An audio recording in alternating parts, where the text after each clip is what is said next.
Alors là, c'est très malin. Moi, ça m'a fait penser aux Martine. Sauf que c'est pas Martine, c'est l'auteur. C'est ça, oui. L'auteur avec un grand A. Et donc, bon, on a tout. Hein. On a l'auteur parle de son livre, l'auteur cherche un éditeur, et l'auteur concourt à un prix, l'auteur dîne chez son éditeur. Enfin, il y en a plein. Justement, c'est ces fameuses scénettes. J'ai perdu ma question, c'est vrai.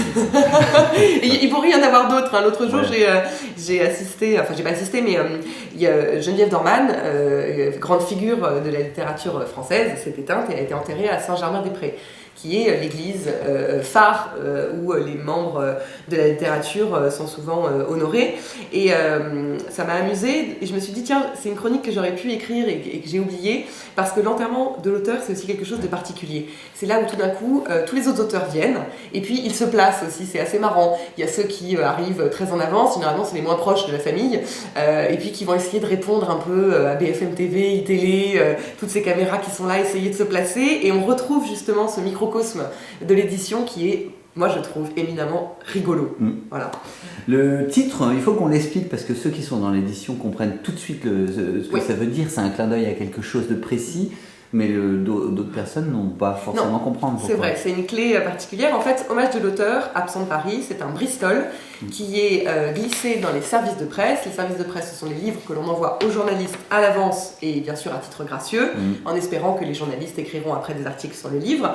Et ce carton, alors c'est une tradition qui tend un peu à disparaître, mais ce carton était glissé par l'éditeur quand les auteurs ne voulaient pas dédicacer aux journalistes. Et ce que je trouve génial dans cette phrase, c'est que pour moi c'est vraiment la quintessence de ce milieu, c'est que l'auteur, déjà il est forcément parisien, voilà, mais appelé par quelques affaires en province, il demande voilà, à ce que l'éditeur rende quand même hommage aux journalistes. Il faut savoir que les journalistes reçoivent autant de services de presse que vous recevez de prospectus Domino's Pizza, Pizza Hut ou autres calendriers des PTT, et qu'en fait ils s'en fichent un peu de l'hommage.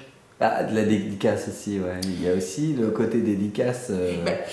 Ça, c'est un conseil que je donne aux auteurs dont je m'occupe, soignez les dédicaces. Parce que si c'est pour écrire juste bien cordialement en bonne lecture, le stagiaire peut le faire et même ça ne sert à rien. Ouais. Par contre, on est arrivé dans une société où justement comme le livre est plus quelque chose qui est original, les rédacteurs en chef, puis vous Christophe, vous le savez bien, vous recevez des tombereaux par semaine, ils vont à l'immédiat, et l'immédiat c'est la couverture, c'est la 4e, et peut-être c'est un petit texte avec un trait d'esprit. Oui, je suis très gâté, c'est vrai. On est d'accord. Il nous reste 1 minute. Qu'est-ce que vous diriez, Emmanuel Alibert, sur votre livre? Un dernier mot sur Hommage de l'auteur, Absent de Paris. Achetez-moi. Carrément. Achetez-moi. Bon, bah c'est un joli mot. Oui. En tous les cas, il faut savoir que quand on publie un livre, il ne faut pas s'attendre à être riche. Voilà. Oui, et puis je pense qu'il faut vivre l'aventure en se disant on verra bien ce que ça m'apportera. C'est exactement ça. Je prends ce qu'on me donne et point, quoi. Je pense que sinon, on est très malheureux. la consécration, c'est la publication. Tout le reste, c'est que du bonus. Voilà. Un grand merci, Emmanuel Alibert, Merci, Hommage de Christophe. l'auteur, Absent de Paris, aux éditions Léo Cher. Merci beaucoup.